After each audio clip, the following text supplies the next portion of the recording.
mynews.studio. Picture a street vendor in Jakarta carefully counting her earnings.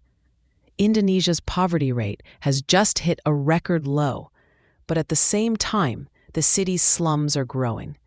Why is that happening? Today's date is August 31st, 2025. Let's get straight to it. Indonesia and countries across Latin America are reporting their lowest poverty rates on record. But that's more than just a statistic, right? Definitely. For context, Indonesia's poverty rate dropped to 8.47% this March, the lowest since the 1970s. In Latin America, it's down to 25% as of last year.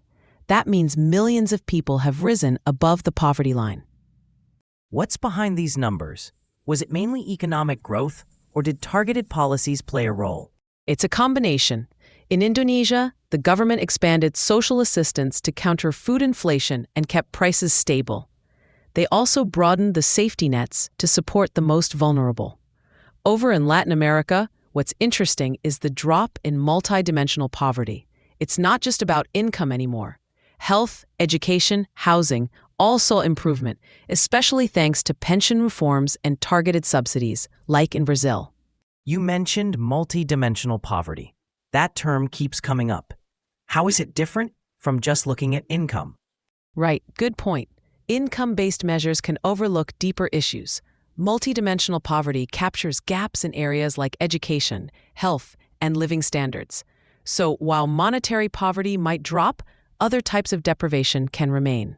So, even if the numbers look better, does that mean people's overall quality of life is actually improving? For many, yes. There's more access to healthcare, education, and improved housing, but not everyone benefits equally. The big shift now is that poverty is becoming more urban. In Latin America, for example, 73% of the poor now live in cities, up from 66% in 2000. Why is urban poverty increasing, even as overall poverty goes down? A lot of it comes down to rural to urban migration.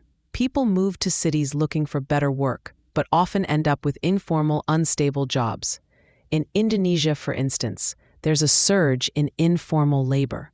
Millions are working without contracts or social protections, which leaves them exposed to any economic shock.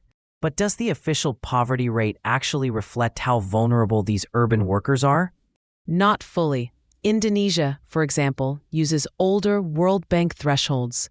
If you apply more current standards for an upper-middle-income country, up to 60% of Indonesians might be considered poor. That's a huge difference compared to the official figures. That's a striking gap. Are governments adapting to these new risks in time? They're making changes, but it's uneven. Both regions are expanding social protection programs and investing in infrastructure. But there's a big wild card: climate change. Projections suggest that if climate resilience isn't built in, millions more children could fall into poverty by 2030. Which policies have been most effective so far? Is there anything that could work in other regions? The most successful policies have been strategic, expanding Social Security, targeting subsidies, and keeping inflation in check.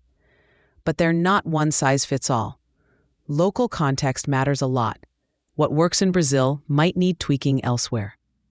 How serious is the risk from rising urban poverty and informal work for stability down the line? It's significant. If left unchecked, it can deepen inequality, trigger social unrest, and weaken trust in institutions. That could put all the progress so far at risk. So even though poverty rates are down, it sounds like the challenge is far from over. What's the main lesson here for the world? Poverty can be reduced. These numbers show real lives have improved, but progress is fragile. As societies urbanize and climate risks grow, constant attention is needed to new vulnerabilities. It's both encouraging and a call to stay alert. The methods are there, but the work has to keep going. Exactly. That's why this topic matters, not only for Latin America or Indonesia, but for policymakers and citizens everywhere. Thanks for guiding us through the numbers and what they mean in people's lives. If you found this episode helpful, consider sharing it. Let's keep the conversation moving. Thank you for tuning in. This episode was brought to you by mynews.studio. Try it now for free.